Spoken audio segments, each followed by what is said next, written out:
one thing would be kind of addressing, during my second year of undergrad, I didn't do so well. I was working two jobs, so some of my science classes I have C'd out. So that's one of my main concerns is like, how do I address the low GPA? What's going on, fam? Hope y'all are staying safe, healthy, grinding towards your goals, and hungry for success. Cause you know what time it is.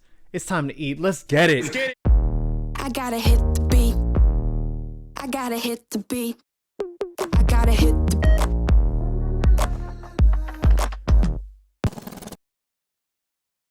All right, y'all. Welcome to the show. Today we have a special guest. I'm going to be helping her out with some pre-PA questions on this pre-PA consult. We have Angelica. So, Angelica, go ahead and introduce yourself, please. Hi, I'm Angelica. I graduated from University California, Santa Barbara. I got my bachelor's in science in biopsychology. I started out in behavioral health area going ABA, then went towards getting my certification for CNA, going into the psychiatric field. So I still stayed in that area, which is something I really enjoy. Right. So Definitely. I do have like psych behind me that I'm really liking. It's been 3 years since I've graduated, and I am planning on to apply into the new cycle to get into a PA program. Awesome. Sounds good. And it sounds like, you're doing the right things on the right path towards, reaching your goals of getting into PA school.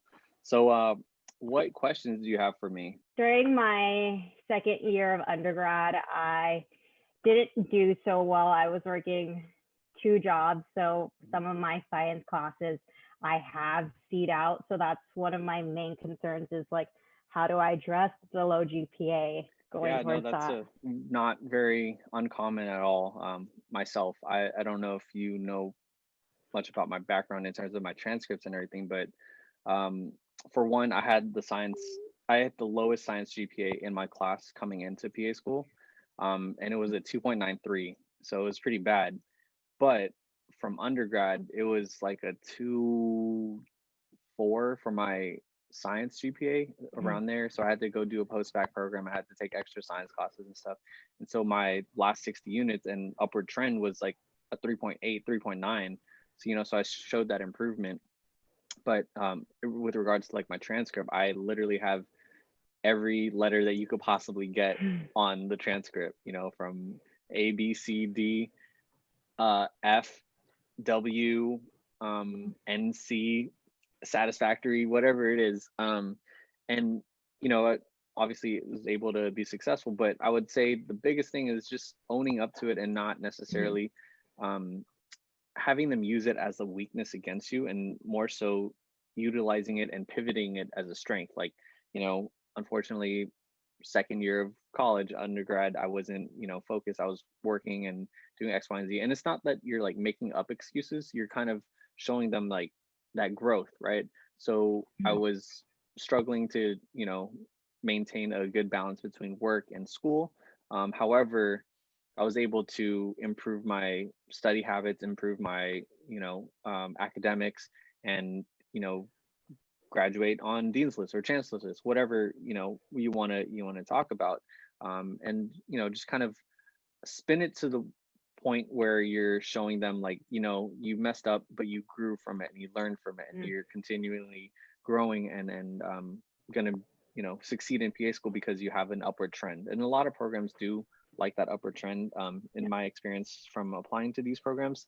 So I would say definitely look into them, and I would sell it like that. I don't necessarily think you have to, spend a whole paragraph on it in your personal statement, but definitely, don't sweep it under the rug kind of thing as well. So definitely address it, you would say. Yeah, I would. If you don't mind me asking, were there any like D's or F's on your transcript, or? I have 1D. Okay. And on CASPA, there's an opportunity for you to address like any academic deficiencies, so you can address it there. And again, don't necessarily make excuses. It's just talk about what you were going through at that time, and talk about like, your improvements afterwards, like what you did to improve yourself and your application. So then you definitely recommend retaking certain classes. Or so for example, I had like organic chemistry and I had a C within there, and some of my biology. Okay. And so then I am planning on taking a biochemistry class, just as in to, hopefully get that A to show that like, hey, I can do this. Right, absolutely. I think that's a great plan, regardless of, if you got bad grades or not, because biochem is a prereq for some programs, and they might open up doors for you to apply to. And especially, if you're going to be like, hey, I'm focused now, I can get this A. It might behoove you to actually go do that because, again, rack up as many A's as you can for, your grades, and especially in prereq courses. So I would say, depending on how the rest of your prereqs are looking, you might or might not have to retake those classes that are, C's. If they are prereq, because most programs don't necessarily like students getting C's in prereqs, but it's not entirely impossible. I know quite a few people who have gotten in without, retaking courses, just because, again, all the other stuff on their application is good and they have like one small blemish. So I don't think it's the end of the world.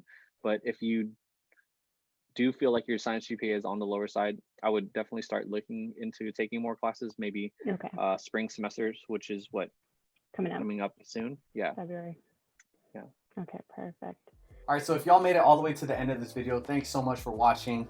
If you're new to this channel, go ahead and hit that subscribe button. If y'all found this video to be helpful, smash that like button. It's free 99. Why not, right? So stay tuned. Make sure y'all adding more questions so I can go through and answer these questions to help you and somebody else out. It's beneficial for everybody. Until then, stay safe, be healthy, stay well, keep grinding towards your dreams, keep hustling towards your goals. And I'm about to make like a baby and head out. Peace. Pop that bubble, it's over. It's the end.